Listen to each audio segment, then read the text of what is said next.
Jessii Vee, and today I'm so excited because we're going to be talking about some more lost/creepy TV shows from back in the day that some people remember and some people don't. Or maybe they just don't want to remember because they're so creepy. Also, I realize this is like the third vest that I've worn in a video.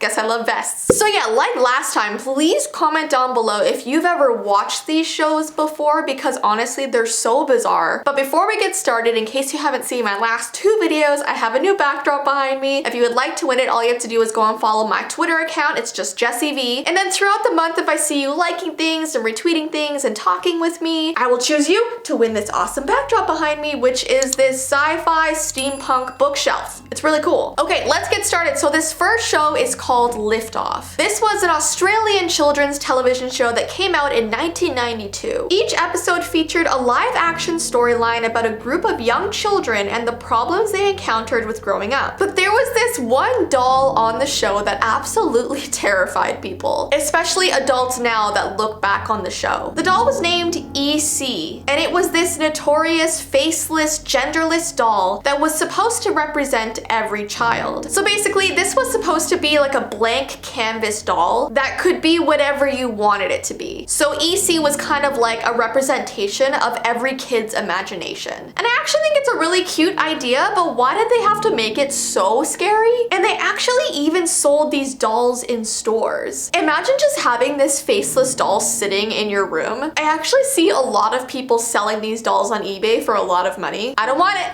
but I kind of want it. All right, this next show is called Telechat. This was a French-Belgian puppet show that came out in the early 1980s. It was basically supposed to be this parody of news shows. It was hosted by two funny animals, a tomcat named Groucha and an ostrich named Lola. It also featured a variety of random sentient objects. So they would basically have like humanoid objects on the show as well that freaked people out. Many adults agree that this show gave them nightmares as kids. And I can definitely see how it would. I mean, it's really bizarre. This next show, I know I'm gonna butcher the name, I'm so sorry. Slineko?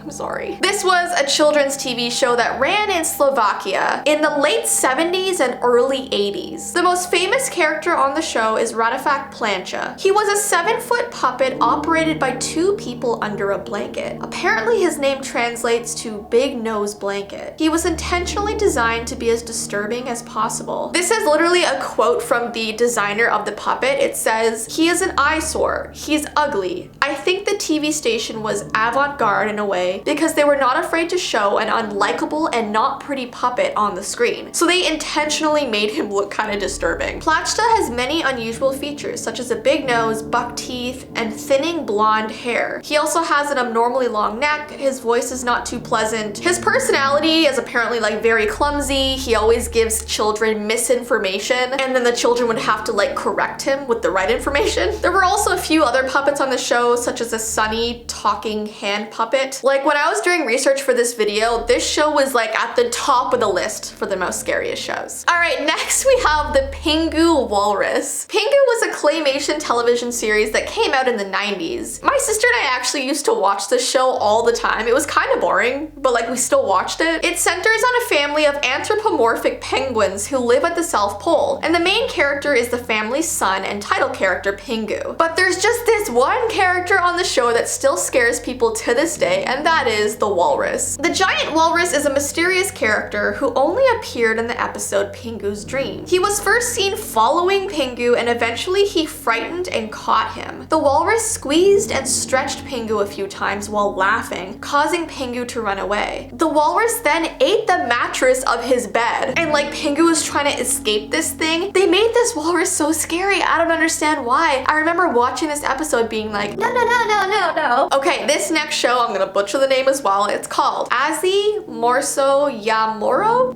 This was a kids show that came out in Finland in the 90s. I think it was only airing for like a year or so. It is known for having really disturbing puppets for a children's show. The show revolves around a donkey named AZ, a cat named Moro, and a mouse named Morso. Even the show's director stated that Morso's nightmarish appearance was completely intentional. It's so weird how like people are coming out and and being like, yeah, we tried to make him scary for kids. Like, why did people do that? Next, we have the Wiggles Puppets. Now, the Wiggles is a children's band from Australia, and they basically sing and dance and perform for their friends. It came out in the early 2000s, and I remember always watching an episode of this show before I went to school. So like while I was eating my breakfast, waiting for the bus, this show would be on. It's actually embarrassing how many songs I know. The Wiggles Puppets are puppets modeled after the Wiggle characters. They have a high-pitched voice, kind of like Alvin and the Chipmunks. And due to how they look, sing, and move their bodies, many kids and even adults have found them scary, resulting in a lot of negative feedback. So people were calling into the show, writing to the show, angry parents saying, please stop showing these scary puppets. It says, in response to the feedback they were getting, it was stated that the Wiggles like to try new things, but sincerely apologize for scaring everybody. And like, yeah, why were these puppets necessary? Next, we have a show called H.R. Pufnstuf. Mayor H.R. Pufnstuf and the other residents of Living Island who are trying to escape the evil clutches of Witchy Poo, who is a witch who wants to steal Jimmy's talking flute for her collection of magical objects. So Freddy is the name of this talking flute, and people say the way he was designed is just super creepy. He's apparently the only golden magical talking flute in the world who belongs to the young English boy Jimmy. Witchy Poo desires to melt down Freddy and turn him into a pair of magical singing earrings. And yeah, I think the pictures of this flute just speak for themselves. I don't know why so many kids TV shows give like inanimate objects faces. Stop doing that. Next, we have a show called Worzel Gummidge. This apparently was a children's fantasy TV series that came out in the 70s. In the series, Worzel Gummidge was a scarecrow that could come to life. Living in 10-acre field, he would often visit the nearby village of Scatterbrook. He befriended two children, brother and sister John and Sue Peters, who often tried to clear up the messes that he creates. But people say his character just looked like this creepy, like dirty old man. And in a lot of the scenes of this show, it just had a lot of dark undertones. Like there's this grim scene where Worzel is having a nightmare where his scarecrow body is being hacked to bits by some scary woman. Like, why would they put that scene into a kids movie? All right, and lastly, we have a show called Moomin. Moomin is a Japanese, Finnish, Dutch anime television series based on the Moomin novels and comic strips by the Finnish illustrator and author Tove Jansson and her brother Lars Jansson. Moomin takes place in the peaceful Moomin Valley, where a young Moomin, along with his parents Moomin Papa and Moomin Mama, live in the large and blue Moomin house. Ugh.